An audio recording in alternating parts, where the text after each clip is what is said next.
नमस्कार, स्वागत है आप सभी का इंडिया डेली के डिजिटल प्लेटफॉर्म पर। मैं हूं आपके साथ पलक सहगल। दुनिया भर में इस वक्त बदलते रिश्तों का दौर चल रहा है। ऐसा लग रहा है कि फॉरेन डिप्लोमेसी नहीं, टीवी सीरियल का कोई ड्रामा एपिसोड चल रहा। और इस सीरीज में ड्रामा क्वीन है ट्रंप, और ट्रंप को थ्रिल अप देगा भारत। ट्रंप ने चाहे अपना ट्रंप कार्ड चल दिया हो, लेकिन भारत ने अपना गेम बदल दिया है। भारत ने कुछ समय पहले टैरिफ वॉर की शुरुआत में एक लिस्ट बनाई। उस लिस्ट में वो देश शामिल थे जिनके रिश्ते अमेरिका के साथ खट्टे हैं, यानी अच्छे नहीं हैं, जिसमें चीन भी शामिल था। अब चीन कार्ड तो भारत ने फेंक दिया है और अब बारी है भारत की रणनीतिक चाल की। और अब उसी रणनीति के तहत शुरू होने जा रहा है ईरान और भारत के रिश्तों का एक नया अध्याय। National security adviser Ajit Doval ने हाल ही में ईरान के एनएसए अली लारिजानी से बातचीत की। इन अधिकारियों के बीच भारत और ईरान के बीच व्यापार, रक्षा और सुरक्षा सहयोग बढ़ाने को लेकर चर्चा हुई। साथ ही चाबहार पोर्ट को लेकर कनेक्टिविटी बढ़ाने पर भी बात हुई। सूत्र तो ये भी बता रहे हैं कि अधिकारी जल्द ही द्विपक्षीय सहयोग बढ़ाने को लेकर भी मुलाकात करने जा रहे हैं। मिडिल ईस्ट में तनाव के बीच भारत अपने स्टैंड को लेकर क्लियर रहा कि ईरान के परमाणु कार्यक्रम से जुड़े मुद्दों का समाधान बातचीत और कूटनीति के जरिए किया जाना चाहिए। भारत का यह मानना है कि ईरान के परमाणु ऊर्जा के शांतिपूर्ण इस्तेमाल का अधिकार है और साथ ही ईरान की कानूनी और अंतर्राष्ट्रीय प्रतिबद्धताओं के अनुरूप एक विशेष रूप से शांतिपूर्ण ईरानी परमाणु कार्यक्रम में अंतर्राष्ट्रीय समुदाय की गहरी रुचि भी है। अब आपको इस मुलाकात के मायने क्या है वो समझाते हैं। पिछले 2 दशकों में वैश्विक राजनीति और अमेरिकी प्रतिबंधों के कारण ईरान के साथ भारत के तेल व्यापार में नेगेटिव बदलाव आया। नेगेटिव बदलाव हम इसलिए कह रहे हैं क्योंकि इसके पीछे एक ट्रेड हिस्ट्री है। 2006 और 2007 की बात करें और फिर 2018-19 में ईरान भारत का प्रमुख तेल सप्लायर था। 2007 से लेकर 2008 में भारत के साथ तेल व्यापार अपने चरम पर था। भारत में कच्चे तेल के आयात में ईरान की हिस्सेदारी 13% थी, यानी 13% थी। अब 2018-19 की बात करें तो यह आयात जो इंपोर्ट हम करते थे वो 12.3 अरब डॉलर तक पहुंचा। उस समय भारत की कुल तेल आयात का लगभग 9%। लेकिन 2018 के बाद एक बहुत बड़ा टर्निंग पॉइंट आया।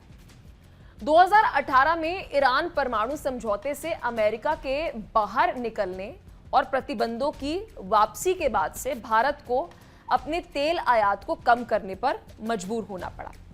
अब भारत की जो ऑयल डिप्लोमेसी थी उसमें एक बड़ा बदलाव आया और इसके पीछे कारण था अमेरिका का प्रतिबंध लगाना, सैंक्शंस लगाना ईरान पर।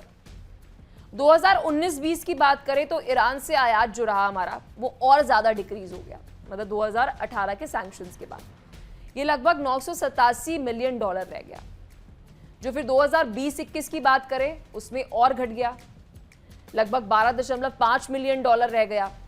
ये लगभग हर साल घटता ही चला गया। 2024-25 तक भारत ईरान से केवल 70 मिलियन डॉलर का ही तेल आयात करता था, जो भारत का कुल जरूरतों का मात्र 0.04% रहा। यानी आप सोचिए, एक समय में 13-14% और अब 1% भी नहीं। इन सबका असर भारत की आयात की जो एक हम कह सकते हैं ऑयल डिप्लोमेसी रहती है उस पर पड़ा, और ऐसा पड़ा कि कच्चे तेल पर भारत की निर्भरता जो है वो रशिया और अमेरिका पर और ज्यादा बढ़ गई। तो कुल मिलाकर भारत को जो ईरान के बजाय रशिया और अमेरिका पर निर्भर होना पड़ा, इसके पीछे एकमात्र कारण रहा अमेरिका का ईरान पर 2018 में सैंक्शन लगाना।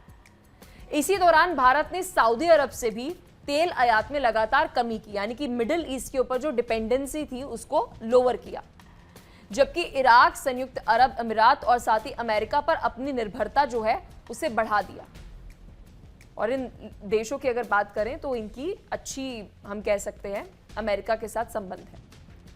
अब आपको ये बताते हैं कि जो हाल ही में मुलाकात हुई है उसके मायने क्या है, मतलब जो चाबहार पोर्ट पर चर्चा हो रही है इसका महत्व क्या है।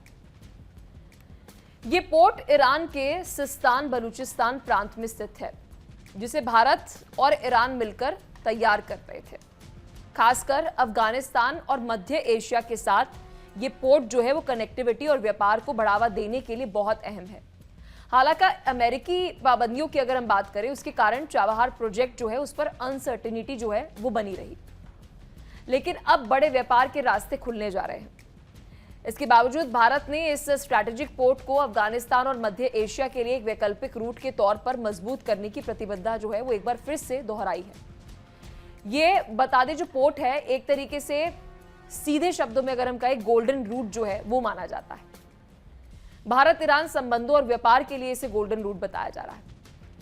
भारत ने मई 2015 में चाबहार बंदरगाह के विकास के लिए एक MOU साइन किया।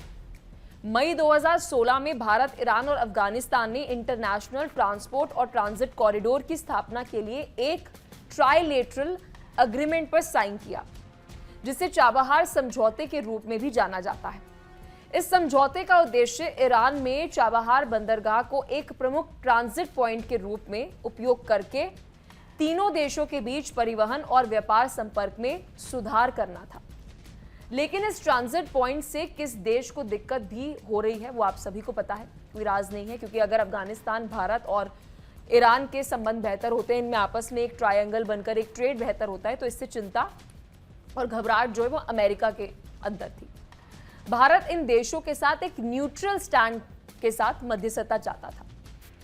अब भारत इसी गोल्डन रूट पर एक बार फिर से काम करना चाहता है। इस पर एक्सपर्ट की माने तो वो ये बताते हैं कि जो ईरान के साथ हमारे ट्रेड्स हैं वो बहुत ज़्यादा महत्वपूर्ण है, ये हमारी इकोनॉमी के लिए बहुत ज़्यादा इंपॉर्टेंट है। अगर ईरान की ऑयल ट्रेड का जिक्र करें तो 2023 में ईरान अपने तेल का 90% चीन को निर्यात करता है, यानी कि जो ईरान का सबसे ज़्यादा तेल जो है वो चीन ले रहा है, हम नहीं ले रहे हैं। लेकिन हमेशा ऐसा नहीं था। 2017 की बात करें, ईरान के जो तेल निर्यात की बात करें, उनके एक्सपोर्ट की बात करें, तो उसका 25% केवल चीन लेता था। इस तेल का अधिकांश हिस्सा जो है वो चीन के शांदोक प्रांत में स्थित एक छोटी स्वतंत्र रिफाइनरी जो है उसके द्वारा खरीदा जाता था। फिर सीरिया, संयुक्त अरब अमीरात और साथ ही वेनेजुला जैसे अन्य देशों को भी ईरानी तेल प्राप्त हुआ, लेकिन बहुत कम मात्रा में। अब EIA के अनुसार माने तो चीन वर्तमान में ईरान के तेल निर्यात का लगभग 90% खरीद रहा है। तो चीन ना केवल रूस से बल्कि इसके साथ साथ ईरान से भी तेल खरीद रहा है, और ये जग जाहिर है कि ये देश अमेरिका के जानी दुश्मन है। तो कुल मिलाकर जो बार बार आरोप ये लगाए जाते हैं भारत पर कि भारत रशिया से तेल खरीद रहा है, इसलिए हम पर सैंक्शंस लगाए गए हैं, तो हमसे ज़्यादा तेल तो रशिया से चीन खरीद रहा है। ईरान से जो एक समय में हम इतना 13% अपनी जो ऑयल रिक्वायरमेंट्स है वो पूरी करते थे, आज वो महज 0.04% है।